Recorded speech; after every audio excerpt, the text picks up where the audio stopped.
بسم اللہ الرحمن الرحیم۔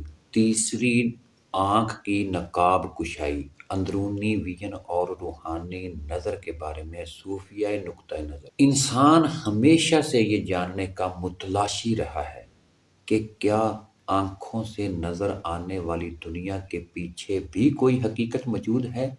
کیا دیکھنے کی ایک ایسی صلاحیت بھی ہے جو ظاہری آنکھوں سے مختلف ہو؟ ایسی جستجو نے مختلف تہذیبوں میں تیسری آنکھ کا تصور پیدا کیا ہے، لیکن جب ہم اس تصور کو اسلامی تصوف کی روشنی میں دیکھتے ہیں تو اس کی تعبیر بالکل مختلف، گہری اور زیادہ محتاط نظر آتی ہے۔ صوفیہ کے نزدیک، ولیوں کے نزدیک، تیسری آنکھ کوئی جسمانی عضو یا پیشانی میں نکلنے والی آنکھ نہیں، بلکہ یہ دراصل بصیرت قلب ہے، نور ایمان ہے اور روحانی شعور کا استعارہ ہے۔ یہ ویڈیو اسی نقطے کو واضح کرنے کے لیے ہم آپ کو پیش کرتے ہیں۔ پیارے دوستو، تیسری آنکھ کو کس معنی میں لیتے ہیں؟ اس کا ظاہری اور غیر اسلامی تصورات سے کیا فرق ہے، اور انسان اس اندرونی ویژن کو کس طرح محفوظ اور شرعی انداز میں حاصل کر سکتا ہے؟ پیارے دوستو، ہمارے چینل انمول کلام کو جلدی سے سبسکرائب کریں اور کمنٹ سیکشن میں الحمدللہ لکھیں تاکہ شکر گزاری ہو سکے اور برکت میں اضافہ ہو سکے۔ پیارے دوستو، اس نیک پیغام کو اپنے 10 دوستوں کو شیئر کریں تاکہ وہ بھی اس خیر میں شامل ہو سکیں۔ آپ کا ایک سبسکرائبر، ایک کمنٹ اور ایک شیئر کسی کی زندگی بدل سکتا ہے۔ اللہ آپ سب کو جزائے خیر عطا فرمائے۔ پیارے دوستو، تیسری آنکھ ایک اصطلاح یا ایک حقیقت؟ لفظ تیسری آنکھ دراصل صوفیانہ اصطلاح نہیں، یہ زیادہ تر ہندو، بدھ اور جدید روحانی تحریکوں میں جہاں اسے پیشانی کے درمیان ایک باطنی آنکھ سمجھا جاتا ہے۔ اسلامی تصوف اور تصور کو لفظی معنی میں قبول نہیں کرتا۔ صوفیہ کے نزدیک اگر کسی آنکھ کا ذکر ہے تو وہ دل کی آنکھ ہے، جسے قرآن نے قلب اور دل کا نام دیا ہے۔ قرآن مجید میں ارشاد ہے، یعنی اندھی آنکھیں نہیں ہوتی بلکہ وہ دل اندھے ہو جاتے ہیں جو سینوں میں ہیں۔ یہ آیت اس بات کی واضح دلیل ہے کہ اصل دیکھنے کی قوت آنکھ نہیں بلکہ دل ہے۔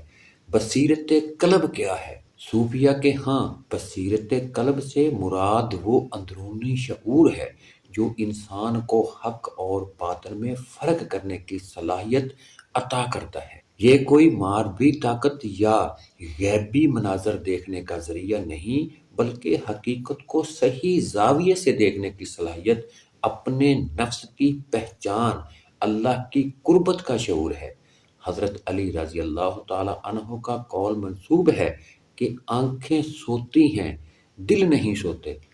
یہی یعنی جس دل میں نور ایمان بیدار ہو جائے وہ ہر حال میں حقیقت کو پہچان لیتا ہے۔ کشف، الہام اور تیسری آنکھ۔ اکثر لوگ تیسری آنکھ کو کشف و کرامات سے جوڑ دیتے ہیں۔ تصوف میں کشف اور الہام کا تصور ضرور موجود ہے، مگر صوفیہ نے ہمیشہ اس پر سخت تنبیہ کی ہے کہ کشف کوئی مقصد نہیں، الہام شریعت کا بدل نہیں، کرامت معیار فضیلت نہیں۔ فرماتے ہیں کہ اگر کشف شریعت کے خلاف ہو تو وہ اضطراج ہے، کرامت نہیں۔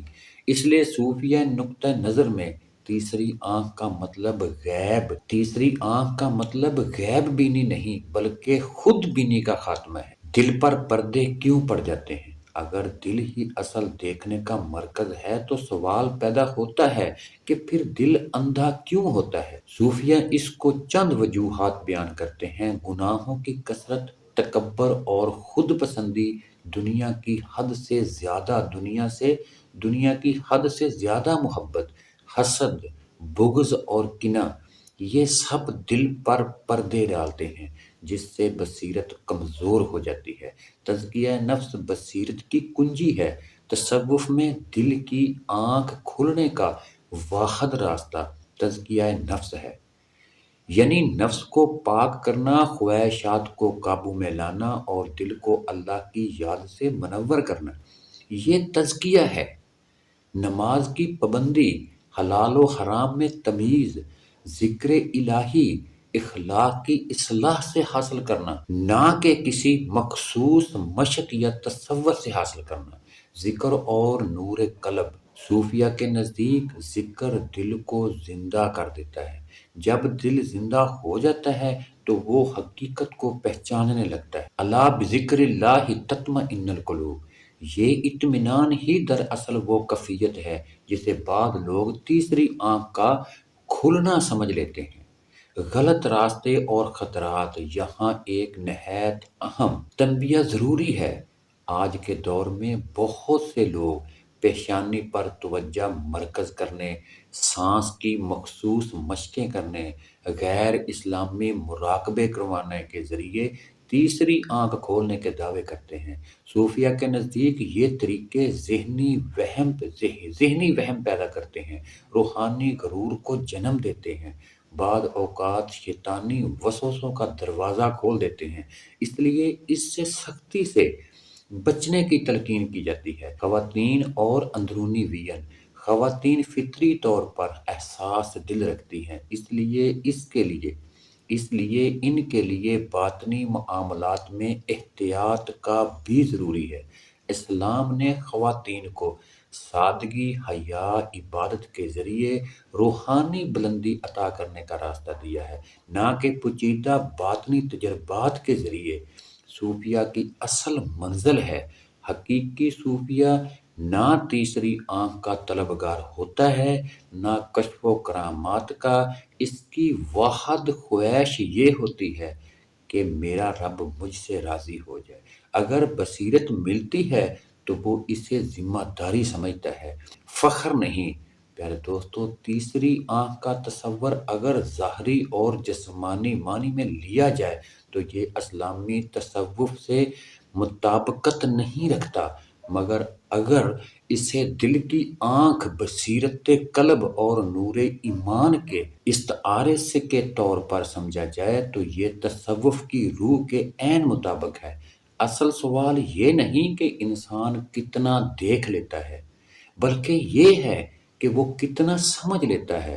جب دل بے پاک ہو جاتا ہے تو حقیقت خود واضح ہو جاتی ہے کہ کسی اضافی آنکھ کے بغیر۔ پیارے دوستو، اختتامی دعا ہے: اے اللہ، ہمارے دلوں کو اپنے نور سے منور فرما، ہمیں ظاہری اور باطنی گمراہیوں سے بچا، اور ہمیں وہ بصیرت عطا فرما جو ہمیں تیری رضا کے راستے پر قائم رکھے۔ آمین ثم آمین، وما علینا الا البلاغ المبین۔